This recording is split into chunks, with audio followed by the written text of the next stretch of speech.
Pay Tanner Boser his sponsor money. Like, if Tanner Boser needed a spokesman, it would be John Malkovich in the movie Rounders. And everybody loves that movie. It's one of my favorite movies. I know Matt likes it. And if he was here, hopefully I could get a rise out of him. But pay this man his money. Because for Tanner Boser, I think we've all seen the interview that he did with James Lynch, where it was almost over. And he was cool with the sponsors that pay him. Like, it's like Death Row's the record that pays me. But he was not happy with the Rock shoes and so on and so forth. The things that are on the shorts. He likes Venom, but the rest of them he doesn't like. So when you do look at a guy in Tanner Boser, he made that trek out his last time out. And you can see it on the screen. 203 pounds. And I did a deep dive on his move down to 205 because he hadn't fought there since 2014. The fight that he had against Ion Cutelaba was back in April. And everybody and their gosh darn dog had Tanner Boser to win. And if you don't think I have receipts, I have receipts. 4,469 total Tapology votes, 70% at Tanner Boser. So when you look at a guy like Boser, fans have him to win. He's moving down to 205. He's a light space, pause, I shouldn't have to say it, but you do. He was a lighter heavyweight, like 229, 230, and around there. So for Boser, he makes it down. He's eating deer meat. He's hanging out in Berta. I assume he drives a truck, but I don't know that part of it.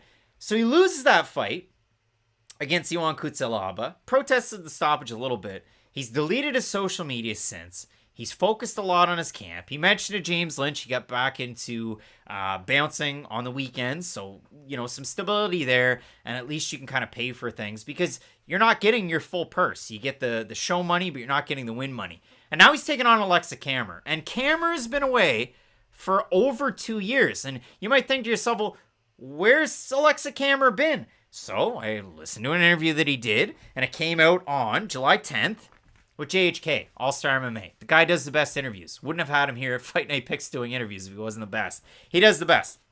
2+ year layoff because of hand atrophy in his left hand, nerve damage.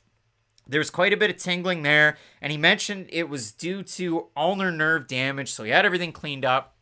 It was his jab hand. He's been training hard for the fight. Obviously, and I say obviously, you might not actually know Aleksa Camur if you don't remember him from a couple of years ago, but Camur is one of those guys. His boxing was on point. He was a Stipe Miocic protege at light heavyweight. He was getting all kinds of wins. He comes into the UFC Up Contender Series. He had a flying knee knockout of Fabio Charant, and that was awesome. And then Camur's going out there and beating guys that you kind of expect him to beat. And that is not just Charant, but Justin Ledet, a guy who had great boxing, great speed at heavyweight, but it didn't translate to late heavyweight. So he gets the win over Ledet. He loses to William Knight because he gets out grappled, and then he loses to Nikolai Raonu.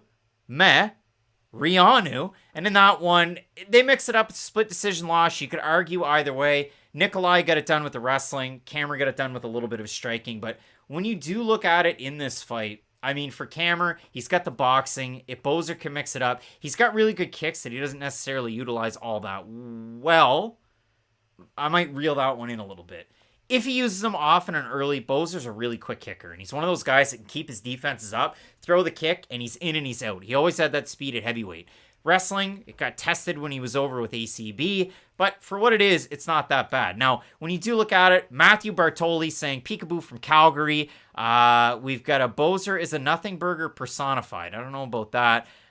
Talking about rounders, yeah, John Malkovich. I mean, he is such an actor, John Malkovich. So if you do look at this fight, I mean, for Aleksa Camur, it is, how's the speed? How is that hand? How is the ulnar nerve? Because, listen, if you know UCL injuries, look at R.A. Dickey. I mean, he's a hard-throwing pitcher out of college. UCL injury. Has all these years. He's got to reinvent himself. End of his career. Wins the Cy Young in 2012 with the Mets. And then, right after winning a Cy Young, he gets traded to the Blue Jays. And it is what it is. But for Aleksa Camur, I'm eager to see how he makes in this one, or makes out in this fight, and I'm eager to see what you guys think about this one. If you could toss me a like on a Wednesday night, it would certainly be appreciated. So, a really tricky fight in this one. Obviously, Camur hasn't fought in a very long time, whereas Boser is a very, very active fighter in this division, and a lot of people thought he was going to go out there and get the win over Ion Cutelaba last time out. He got dropped by a right cross, and They don't count it as a knockdown, but he gets dropped down. The fence kind of saves him. He pops back up, and you have the fight going down to the mat and kind of up again. But Quarantillo ends up getting the win. 1-4 in the last 5 for Boser. Arlovsky is a loss where at first I thought Boser won. The next 4 times I watched, I thought Arlovsky won. Latifi was a split decision loss where he gets taken down and held down. He beats OSP in tight. Gets a knockout win there. Loses to Nascimento by split. He lost that fight, but he certainly lost to Quarantillo. Boser is favored in the matchup, -180. Over on Topology, 1,748 total votes. 2/3 at Boser, the other third with Camur. I do have a hard time. I mean, fight high. 27 years old, been off for 2 years. These young guys coming off layoffs, coming back better. Hoping that Camur has improved. Mad in the fight going with the Canadian Tanner Boser.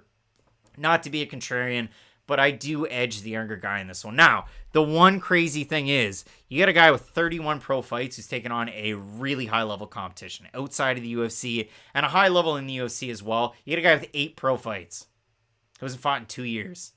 Doesn't seem like a smart one, but for me, I will go with Aleksa Camur. So split on the pick in this one. Matt going with Tanner Boser. I'm going with Aleksa Camur. Few fights left and another Canadian. It's the return of the Mac. The governor, Gavin Tucker, taking on Diego Lopes. Love this fight. You're not going to want to miss it. Keep it locked in with Fight Night Picks. We always say, let's get into it.